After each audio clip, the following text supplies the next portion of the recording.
There's this book that I read last year that literally has all the advice and all the answers you will ever need in literally all areas of life. Whether it's like, should you marry or not marry? Should you have a job or build your own business? What country you should live on? What you should do with your money? Open relationship, closed relationship, like literally everything you can think of the big things in life. This book has an answer for it. And it's not the Bible, it's not the Quran, it's not any religious book. So what book is it? So I have it here with me on my Kindle. The book is called How to Live by Derek Sivers. And the punchline of the book, which I'm gonna spoil it for you, basically the big lesson. Well, the subtitle of the book is 27 Conflicting Answers and One Weird Conclusion. So the punchline is there's on these 27 chapters, it's basically each chapter is like a framework on how to live life, right? And a framework in which you can analyze all these big things in life, whether it's like health, wealth, love, marriage, relationships, all these things, and answers for each of those within that mental framework. And the thing is that when you read one chapter and you go over all of these, like, and I have to say the book is extremely well written. The sentences and the paragraphs are so precise. When you read each one of them, it's so difficult to argue against anything because you read a sentence and you're like, that's absolutely and undeniably true. But what's interesting is that you finish one chapter, then you go to the next chapter, and you feel the exact same way. Like you cannot really argue against it. Everything is absolutely and undeniably true.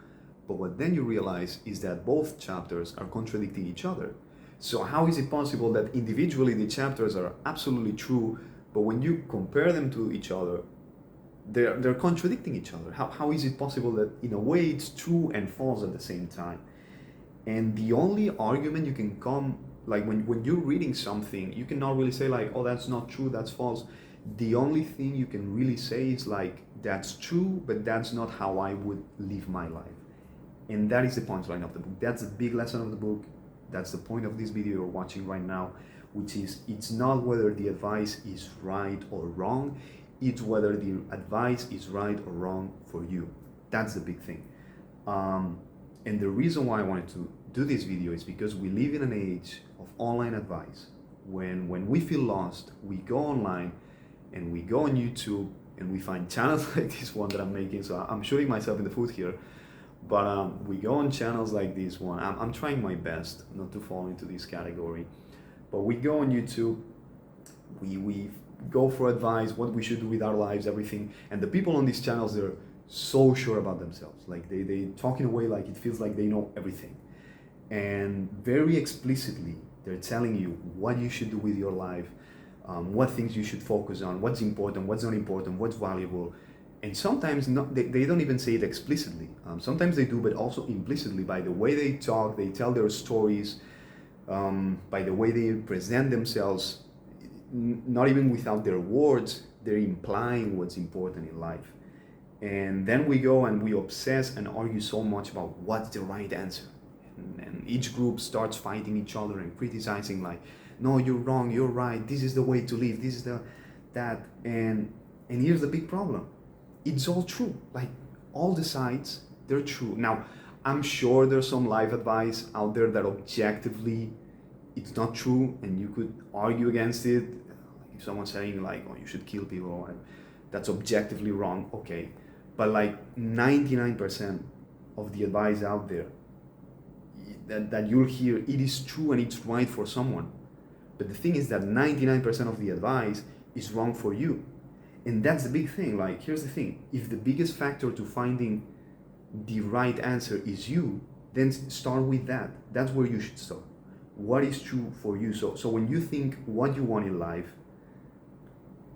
that's what you should look within. Think what you want, and then you go online and find the how you can do that.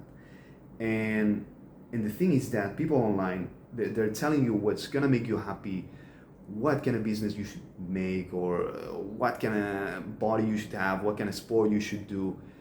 And the thing is that I've tried that, and when I've lived the life that other people told me, even if I was successful at it, I have not been happy. But when I lived my own life and I found my own answers, even if I failed at it, I was happy and I was fulfilled that I did it my way, like in the Frank Sinatra song. So, and here's the thing, I'm not saying that you should not listen to other people. I'm not saying like go all in, reject everything out there. There's a time and a place to do that, but that's probably a topic for another video. But basically, my main message is that like when you want to figure out what is it that you should do with life, start within. Ask yourself, what do you want? And then you go outside and you figure out the how. So just wanted to get the main message out to balance it out basically, because I think out there many people are saying the opposite. So even though if the message that I'm saying is not perfect, just wanted to get it out to balance it. And in a way, I know this is kind of a meta video, because in a way I'm telling you what you should do with your life, which is I'm telling you that you should not listen to people that they tell you what you should do with your life. So it's kind of a meta thing. But and the thing that helps me to find those answers within myself and to actually like realize what's important and what's not important from my point of view, and for me the right answer for me is to take a step back from social media. We spend so much time on social media watching all these videos constantly, like I don't even know how many hours a day, and it's not only like 27 answers like on this book. It's like so many, it's hundreds and hundreds of people telling us like this is the answer, right? And we're like, everything feels true, but they contradict each other, so it's difficult to pick which one. So my solution is cut all of them out, step back and just look within and find that one answer, and then you go out there and you try it, and you keep trying until you find like your own formula in a way. So that's basically it. That's the main point, and I hope that somehow this video was helpful, and yeah, that's it. So I'll see you on the next one. Peace.